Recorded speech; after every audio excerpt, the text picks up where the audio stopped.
What are the most important hormones for mental health? My name is Dr. Ruth Dutton. I'm a board certified adult psychiatrist, and I talk a lot in this app about the importance of using lifestyle and metabolic interventions to target root causes of mental illness. And so part of this is thinking about the potential role of hormone dysregulation or changes in a person and how that may be contributing to their mental health symptoms. So I'm going to talk about the four most important hormones or categories of hormones that impact mental health, but there are certainly others that are important as well. So number one is going to be your thyroid. So you can think of your thyroid as essentially your master metabolic regulator. So it's going to impact things like your appetite, your growth, your energy levels, your sleep, your menstrual cycle, and more. So typically we think that if someone's thyroid hormone is underactive, that it's going to be causing symptoms of low energy, fatigue, depression, malaise. Whereas with the overactive thyroid, we think about symptoms of being really hyperactive, anxious, having trouble sleeping, not eating, feeling restless. And so it's important to evaluate for thyroid function because someone may be endorsing some of these symptoms. And if you're just treating them with a mood stabilizer or an antidepressant or an ADHD medication, and you haven't evaluated to see if there's an underlying hormonal derangement, then you're giving a person an unnecessary medication and you're not treating the root cause.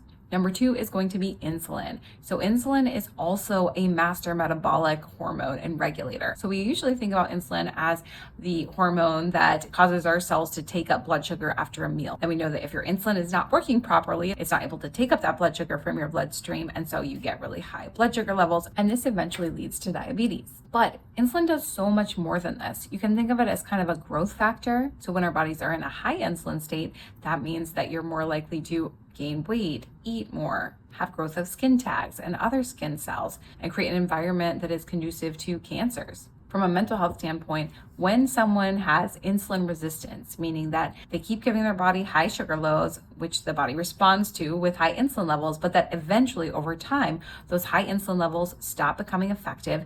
And that's when you reach insulin resistance because you need higher and higher insulin levels to get the same effect.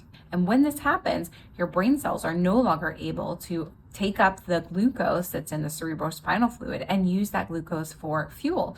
And so that means that there's going to be metabolic dysfunction in your brain cells or neurons, which is going to contribute to mental health symptoms like depression and anxiety and brain fog and other cognitive issues. So insulin is a key hormone when it comes to mental health. Third is going to be cortisol. So cortisol is our master stress hormone. So when cortisol is high, it's going to increase things like norepinephrine and insulin and blood sugar levels. And all of these changes are necessary to address acute stressors. But when people have chronically elevated cortisol, then it's going to lead to issues like depression, worsening insulin resistance, weight gain, fatigue, brain fog, inflammation, and more. And then lastly is going to be our sex hormones. So this is one that I don't think gets enough attention.